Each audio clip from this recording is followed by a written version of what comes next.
And this is when he said something that just, he said, nobody cares what's in your glass but you. And if what I'm putting in my glass makes you question what you're putting in yours, then maybe you have some work to do. And it is easier, everybody, to question somebody else's change and even sabotage it, because their change and growth creates a change in energy and ripples and changes in patterns that make you wake up and start realizing that maybe some of the things you do don't work for you. So when that friend of yours stays in to write a business plan, how many of us on a Saturday night have been like, oh, come on, you work on it tomorrow. Do you have to go to the gym today? Stay in bed with me. That's that same behavior of dragging somebody to join in with you and pour what's in your cup. And so I want you to understand this is normal.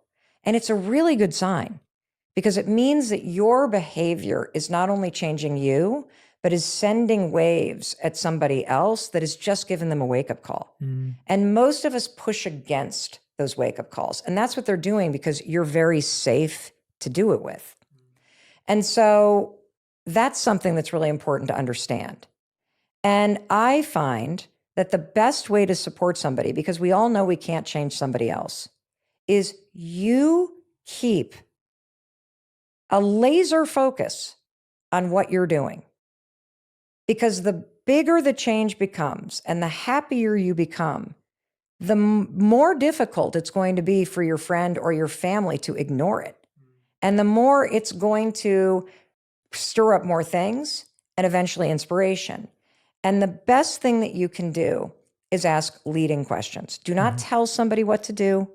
That is the worst thing you can do in a relationship or friendship or as a parent. Instead, like literally, hey, you don't seem happy. Is there anything that I can do to help? You don't seem like yourself. Is something going on? Do you need support in something? And, you know, my favorite sentence on the planet as a parent and as a wife is, do you need me to listen? Or would you like to know what I'm thinking? And 9 times out of 10, my kids, my husband, the folks that work for me, they just want me to listen. And so I think when you create an opening for somebody to stop engaging in their own self-doubt and their own very active and painful kind of reasons why they can't join you at the gym, or reasons why they're not going to meditate, or reasons why they're not going to join you in dry January or whatever it may be, or the reasons why they can't we all have a friend, I can't look for a job, I'm never going to find anybody. That's not true, and you know it. So create the space. You be the light on the path ahead. And when you hold your light higher, eventually that jealousy and those excuses, it actually allows it to disappear, and you become part of the force that pulls them forward. And the other thing you have to understand is that there are going to be legs of your journey in life, and this is one of the hardest things, where people are going to pull off and take a different route. That's okay. They may come back at another time. That's okay. And, you know, the final thing that I wanted to say about this is it's a very simple exercise that you can do with somebody.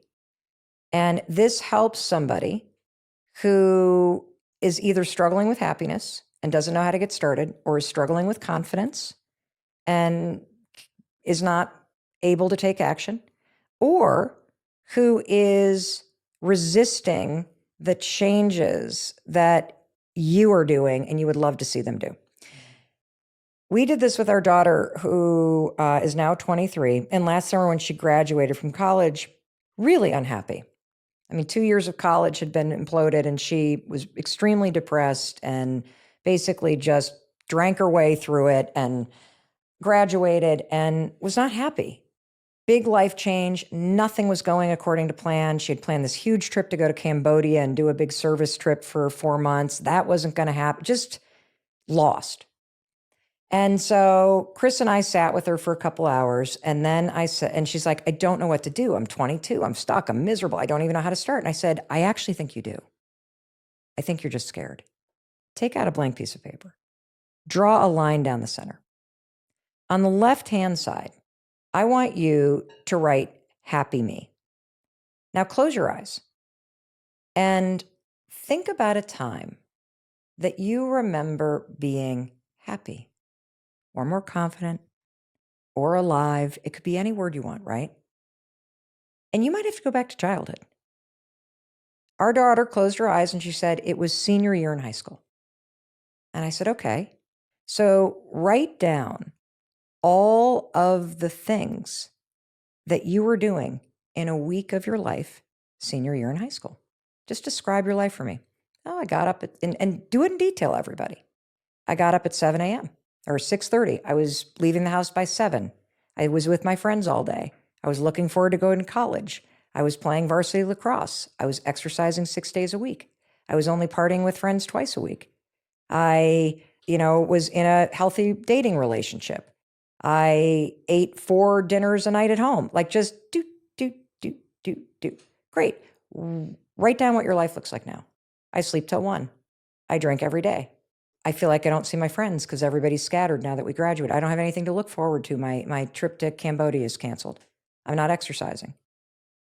Okay. Compare the two. Your own life experience offers the map. And we want to overcomplicate these big words like happiness. I know I did for decades, or confidence. It's actually found in the little things.